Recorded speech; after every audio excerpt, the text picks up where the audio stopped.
So I'm currently behind the wheel of the 2025 Mazda CX-5 in the Signature trim, and I'm going to take some time to go through the interior of this thing. But before I do, if you can like this video and subscribe to my channel if you haven't already.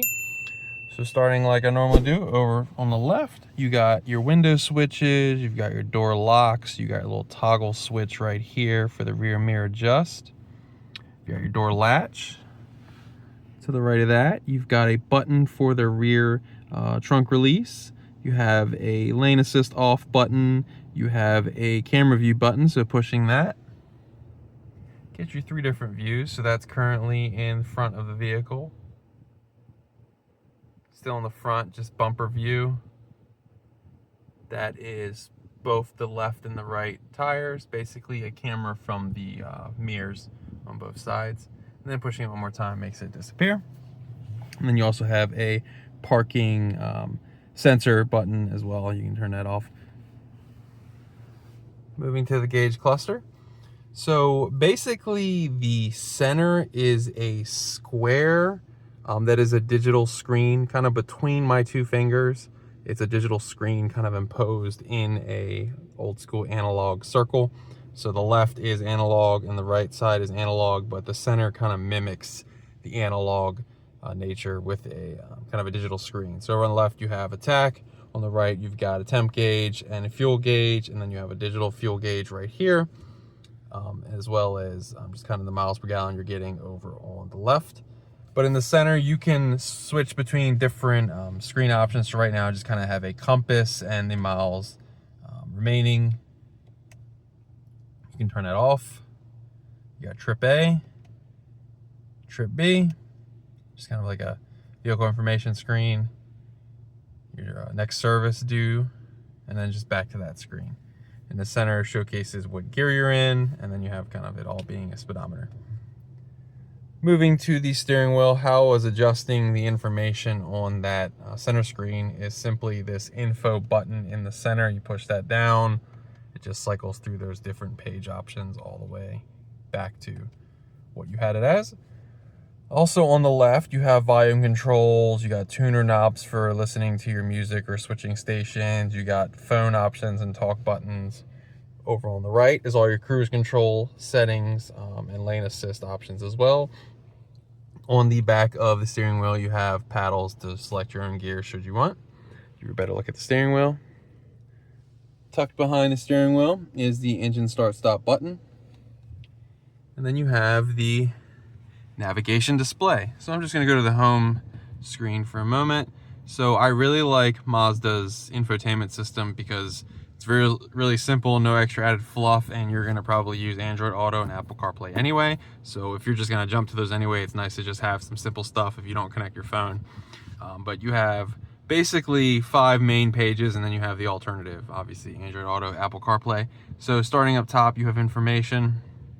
You have a fuel efficiency monitor. Clicking in here, we'll just showcase different miles per gallon that you're getting driving the vehicle around town. You have a Sirius XM travel link, which accesses traffic information, weather, parking information, sports scores. Then you have vehicle status monitor, which just showcases your next service. So you saw that number right there is the same number you saw on the center of the gauge cluster. You got maintenance details as well. Clicking in here, distance until oil change, and that's what's kind of triggering that alert. And then you can have some vehicle maintenance settings. You can just have it automatic or adjust it should you wish. Backing all the way out. So those are the 3 options under information.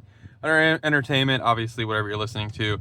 Communication, you know, hooking your phone up here, you can get messages, do calls from here. Navigation, clicking in here obviously showcases where you are. I'm currently in an industrial park.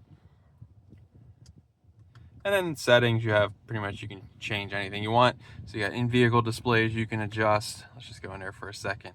Active driving display, so it's basically the heads-up display, which sort of showcases, never showcases good on camera, but trust me, it's there. And then the center display.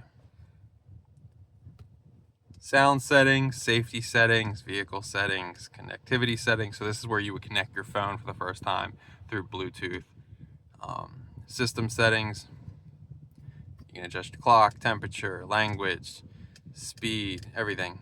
Grace note for music you're listening to. Software updates, system information. But that's basically everything. Usually if I'm driving around and I'm not in Android Auto, I've just kind of been leaving it on this fuel efficiency monitoring screen. Coming down from there, you've got a hazard button tucked right in between two vents. Coming down from there, there is a heated steering wheel button right here. Then you have all your other HVAC controls. So there are 3 levels of heated seats for the driver and the passenger, as well as 3 levels of cooled seats for the driver and the passenger. You got a control right here for adjusting the temperature, and then you can sync them, or you can have different for both the driver and the passenger as well. Right here, you got an old school smoker's plug, as I call it, tucked down low. Then you have a charging pad right here, as well as an ability to turn it off and on right here. So you can turn it on, color changes. Back from there, you have the gear levers. So you have park, reverse, neutral, and drive. And then once you're in drive, you can knock it over and select your own gears here on the back of the steering wheel, should you wish. To the left of that, and a little bit back, you have the Mazda My Drive system. So that's basically the drive modes of the vehicle. So it's just a little toggle switch up or down. And you got sport, little livens it up with that little red color. Normal, this is basically the screen you've been seeing. And off-road gives it kind of a sandy dirt color, kind of like more of a gear. You can, like, if you are a fan of the Fallout series, that kind of resembles a vault door to me. Whereas that is kind of more of a sporty color. The off-road mode, this is a Mazda CX-5. I don't want anybody to say they heard me say that you have a My Drive mode for off-roading and you can just climb the most toughest trails or anything like that. This is really just for if you've got some crappy road on a campground you're trying to reach or something like that. This will kind of get you to that. I don't expect anybody to be doing any rough trails in a Mazda CX-5. But back from that My Drive switch, you have, whoop, camera gimbal got a little wild there. You have your parking brake latch right here. You have the auto hold button. So that is when you are at a red light, you can push that and it gives you kind of a brake on your foot. This is the controls for the navigation display. It has some favorites buttons as well. So that will get you in the entertainment, home, navigation, favorites, back, and this is kind of a toggle. The screen is touchscreen though. You have volume control over here. 2 cup holders. Currently holding my gimbal. Your armrest. Features 2 USB-C plugs right there, as well as another smoker's plug right there. You got a little tray that can be removed, and you can probably fit 4 Coke cans, I would say, or maybe 8 Coke cans stacked too high. Oh, drop that in there. Give you a look at the passenger side. Got a glove box. There's Bose speakers sprinkled throughout the cabin. Look at the passenger door. Design of the passenger seats. So I'm gonna hop in the back of this vehicle, but before I do, please like this video and subscribe to my channel if you have not already.